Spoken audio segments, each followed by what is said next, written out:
والحكم على النوايا من خلال ما يحصل للإنسان ويعترضه في حياته هذه قاعدة باطلة، ولا يجوز للإنسان أن يستعملها ويقول والله فلان لأن نيته طيبة شوف الله رزقه، شوف الله أعطاه صحة وعافية، شوف الله كذا بارك له في أولاده. غير صحيح.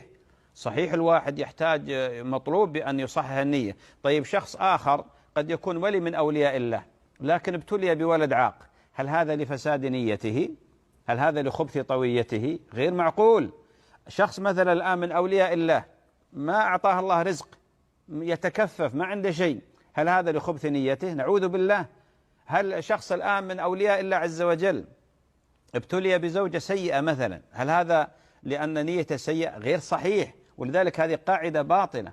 وقضية والله على نياتكم ترزقون، يعني هذه مسألة أيضا تحتاج إلى تحرير وتحتاج إلى بحث وكلام. فلذلك مسألة والله الرزق والأخلاق وكل بيد الله عز وجل. ولذلك الآن يوجد من أولياء الله من هو فقير معدم ما عنده شيء، طيب ونيته كيف يعني الآن؟ هل نتهم نيته؟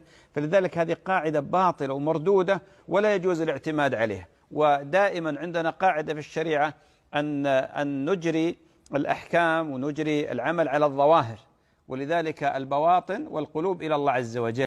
ولا يجوز للإنسان أن يحكم على النوايا بسبب ما يجري للإنسان في الظاهر، لأن بهذه القاعدة نتهم الأنبياء عليهم الصلاة والسلام.